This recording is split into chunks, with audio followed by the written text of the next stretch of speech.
నాతో పాటు సురేఖ ఇద్దరం కలిసి ఇక్కడ మరి మాజీ సీఎం గారు ఆపోజిషన్ లీడర్ గా ప్రతిపక్ష నేతగా ఉన్నటువంటి కేసీఆర్ గారిని కలిసి మరి జనవరి 28 నుంచి 31 వరకు జరిగేటువంటి మన రాష్ట్ర పండుగగా మరి దేశ విదేశాల నుంచి కూడా ఎంతో మంది భక్తులు వచ్చేటువంటి పండుగ, మరి కొంగు బంగారంలా కోరిన కోరికలు తీస్తున్నటువంటి సమ్మక్క సారలమ్మ మహాజాతర జరుగుతున్న సందర్భంగా మరి మాజీ ముఖ్యమంత్రి గారు గౌరవ శ్రీ కేసీఆర్ గారిని నేను, మా అక్క సురేఖ అక్క గారు, అదేవిధంగా ఇక్కడ ఆకాంక్ష గారు, మన జిల్లా అధ్యక్షురాలు, మా ములుగు జిల్లా అధ్యక్షుడు డిసిసి పైడాకుల అశోక్ గారు మేమందరం కలిసి రావడం జరిగింది.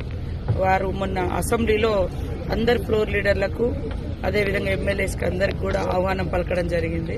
కాబట్టి ఆ రోజు మరి మేము కేసీఆర్ గారు టైం అడగడంతో ఈరోజు వారు మాకు టైం ఇచ్చారు. ఆ టైం ప్రకారం ఎలాంటి రాజకీయ సంబంధాలు కాదు, ఇది ఒక ట్రెడిషన్, ఒక సాంప్రదాయబద్ధంగా నిర్వహించుకునేటువంటి జాతర.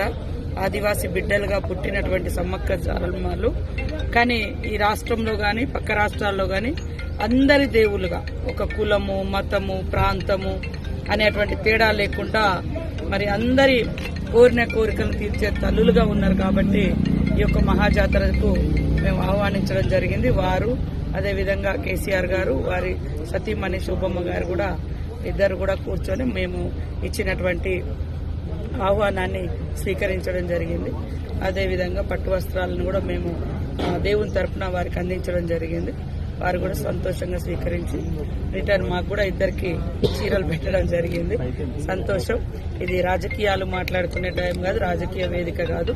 ఇది మన రాష్ట్రంలో 96లోనే సమ్మక్క సారలమ్మ జాతరను స్టేట్ ఫెస్టివల్ గా ప్రకటించుకోవడం జరిగింది. కాబట్టి అన్ని పక్షాలను, అన్ని కులాలు, అన్ని మతాలు, అన్ని ప్రాంతాలను కూడా ఆ ప్రాంత ఆడబిడ్డలుగా మేము ఆహ్వానించడం జరుగుతుంది. కాబట్టి తప్పకుండా వారు కూడా రావాలని కోరినాం. వారు కూడా సానుకూలంగా స్పందించడం జరిగింది.